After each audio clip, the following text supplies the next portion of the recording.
பாரதியார் பல்கலைக்கழகத்தில் பல பல்கலைக்கழகத்தில் பட்டப்படிப்பிலிருந்து மற்ற முதுகலை வரைக்கும் இவர் மாதிரி முனைவர் பட்டம் பெறுகின்ற வரையிலும் அந்த ஜோதிடக்கலை வளர்ந்திருக்கின்றது. ஆனால் ஐயா சொன்னதை போல கிருஷ்ணமூர்த்தி பத்தர் என்பவர் உலகத்தில் இருக்கக்கூடிய எல்லா ஜோதிடங்களையும் கற்றுக்கொண்டு புதிதாக இந்த இயற்கை கோள்களினுடைய செயல்பாட்டின் படிதான் இந்த உலகத்தில் படைக்கப்பட்டிருக்கின்ற உயிர்கள் எல்லாம் இயங்கிக் கொண்டிருக்கின்றன. அதன்படி இயற்கையோடு இயைந்து நம் வாழ்க்கையை அமைத்து கொண்டால்தான் அது இயல்பான வாழ்க்கையாக இருக்கும். நாம் செயற்கையாக எதை செய்து கொண்டாலும் அது செயலிழந்துதான் போகும். அதனால அந்த திட்டமிடுதலும் அறிவியல் பூர்வமாகவும் இருக்க வேண்டும் என்பதற்காகத்தான் இந்த ஜோதிட முறையெல்லாம் நமக்கு வழிகாட்டுகின்றன. அதிலும் அறிவியல் பூர்வமாக நீங்கள் எதைத்தான் கற்றுக்கொண்டாலும் சரி, இலக்கியங்களிலும் பாடல்களிலும் மிகப்பெரிய ஒரு தொழில் அனுபவத்தின் மூலமாகவும் கற்றுக்கொண்டிருந்தாலும் கூட அவையெல்லாம் இந்த இயற்கை கோள்களினுடைய இயக்கத்தின்படிதான் நடக்கும். அப்படி நடக்கின்றன என்று அறிவியல் பூர்வமாக கண்டு அதை நமக்கு கொடுத்திருக்கின்றவர் KP கிருஷ்ணமூர்த்தி பத்தர் என்கின்ற அந்த அறிஞர் தான் என்றால் அவர் முறைப்படி அவரை கற்றுக்கொண்டு இவர் முனைவர் காசோ ராதாகிருஷ்ணன் அவர்கள் அதில் ஆய்வு செய்து முனைவர் பட்டத்தை இந்திய அளவில் முதலிடத்தை பெற்றிருக்கிறார் என்றால் அது அவருக்கு கிடைத்த வாய்ப்பு. அதனால உரத்த கரவொலியின் மூலம் அவருக்கு அந்த பாராட்டுக்களை, உங்களது பாராட்டுக்களை உரித்தாக்குங்கள். இதை பற்றி ஒரு சிறிய கருத்து. புவியெங்கும் புலர்ந்து நிற்கும் புதுமைகள் கண்டு பூரித்து நிற்கும் மனிதா, புற அழகு பார்த்து பார்த்து மயங்கியது போதும், இனி புரட்டிப்பார் புதையலாய் பற்பல கிட்டும். புரட்டிப்பார், இந்த பூமியை புரட்டிப்பார், உனக்கு பற்பல வாய்ப்புகளும் புதையலும் கிடைக்கும் என்கின்ற அடிப்படையில் இந்த மாநாடு 3வது ஆண்டு மாநாடு நடைபெற்று கொண்டிருக்கின்றது.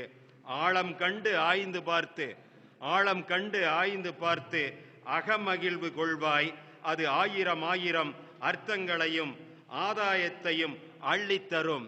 அது ஆய்ந்தாய்ந்து பாருங்கள், உனக்கு அது ஆயிரம் கருத்துக்களையும் அர்த்தங்களையும் உனக்கு அள்ளித்தரும். அயர்வின்றி ஆய்ந்து கண்டு அருமை அறிவாய், நீ மனிதா அருமை அறிவாய் என்ற கவிஞனின் வரிக்கு ஏற்ப சிலர் இன்று இதை அறிந்து இனிவரும் காலம் நன்றாய் அமைய நாளும் சிந்தித்து குன்றா வளமையில் கூடி மகிழ்வோர் சிலரே. இதில் கூடி மகிழ்வோர் சிலரே என்ன, இருக்கின்ற அத்தனை பேரும் ஜோசியம் கேட்டு வாழ்வது இல்லை.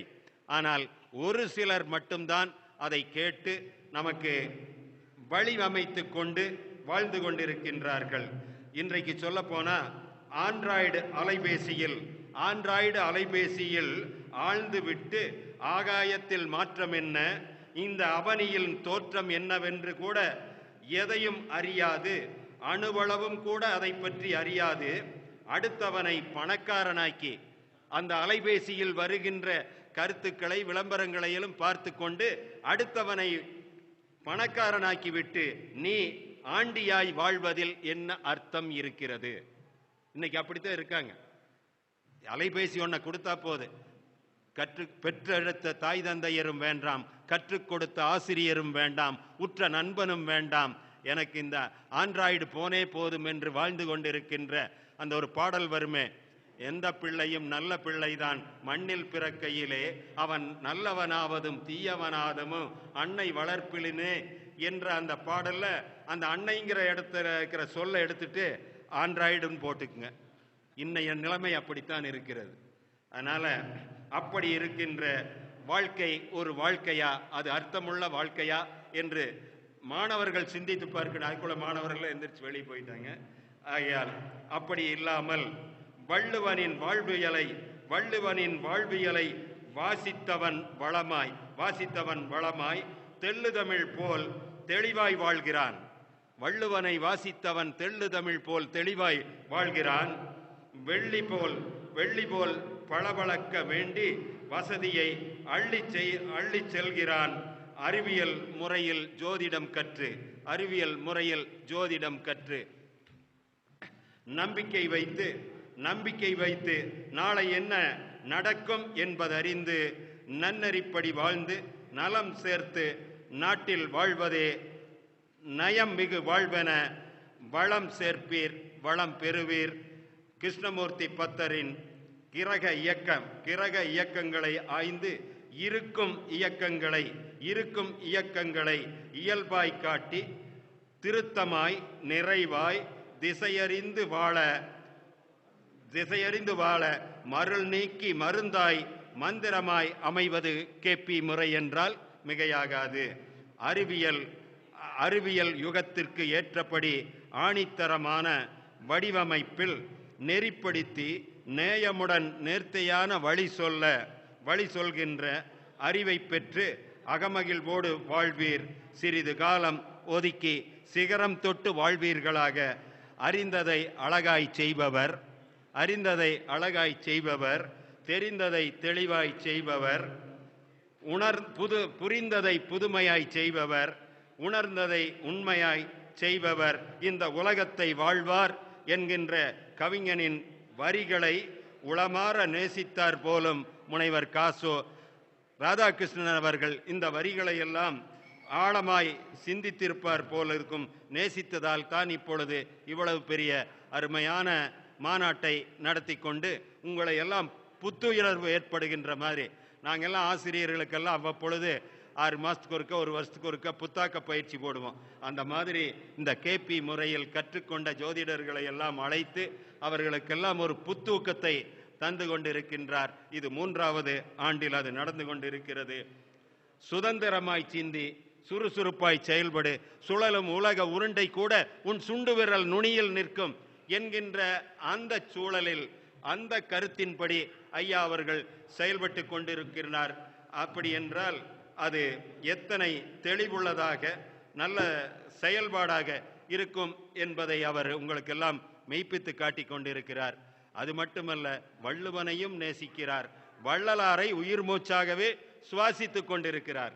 வள்ளலாரை உயிர் மூச்சாய் சுவாசித்துக் கொண்டிருப்பதால் தான் ஜோதிமய அறக்கட்டளை என்ற ஒன்றை தொடங்கி அதை அந்த வள்ளலாருடைய பணியில் இப்பொழுது என்ன முடியுமோ அதை செய்து கொண்டிருக்கிறார். இன்னும் நிறைய அவரை போல் செய்ய வேண்டும் என்று கனவு கண்டு கொண்டிருக்கிறார். அந்த கனவை எல்லாம் நனவாக்குவதற்காகத்தான் குடும்பத்தையே அதில் இயக்கி கொண்டிருக்கிறார். குடும்பத்தையே அதில் இணைத்து கொண்டு செயல்பட்டு கொண்டிருக்கின்றார். இங்கே வருகை தந்திருக்கின்ற ஆன்றோர்களும் சான்றோர்களும் இந்த நல்ல வாய்ப்புகள் வந்து வாயிற்கதவை தட்டுகின்ற போது வாழாதிருப்பவன் முட்டாள், அந்த வாய்ப்பை பயன்படுத்திக் கொள்பவன் அறிவாளி, அந்த வாய்ப்பை ஏற்படுத்தி கொடுப்பவர்கள் திறமைசாலிகள்.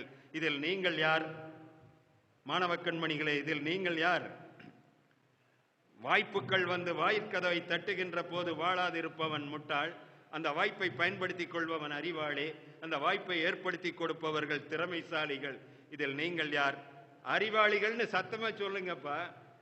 ஆகையால் இந்த வாய்ப்பை பயன்படுத்தி கொண்டு நீங்கள் மென்மேலும் உங்களுடைய வாழ்வில் முன்னேறுவதற்கும் இந்த மாநாடு இன்னும் சிறப்பான முறையில் மென்மேலும் வளங்களையும் வசதிகளையும் ஏற்படுத்தி கொடுத்து அவர்களுக்கு ஒரு நல்ல வழிகளை மக்கள் இன்னும் சிந்திக்க கற்றுக் கொடுங்கள். அவர்கள் எல்லாம் சிறகடித்து பறக்கின்றார்களே தவிர ஆனால் இன்னும் சிந்தித்து செயல்படுகின்ற அந்த முறையை கற்றுக் கொடுத்து நீங்கள் மென்மேலும் இன்னும் மக்களை எல்லாம் நல்வழிப்படுத்த கேபி முறையை பயன்படுத்தி நீங்களும் வளர கவையன்புத்தூர் தமிழ்ச்சங்கத்தின் சார்பாகவும் என் சார்பாகவும் இங்கே கூடியிருக்கின்ற ஆன்றோர்கள், தமிழ் ஆர்வலர்கள், தமிழ் அமைப்புகள் அத்தனையும் சார்பாக வாழ்த்துக்களையும் பாராட்டுக்களையும் உரித்தாக்கி வாய்ப்புக்கு நன்றி கூறி விடைபெறுகிறேன்.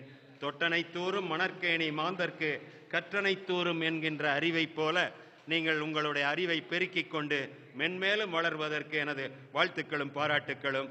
வாய்ப்புக்கு நன்றி கூறி விடைபெறுகிறேன். நன்றி, வணக்கம்.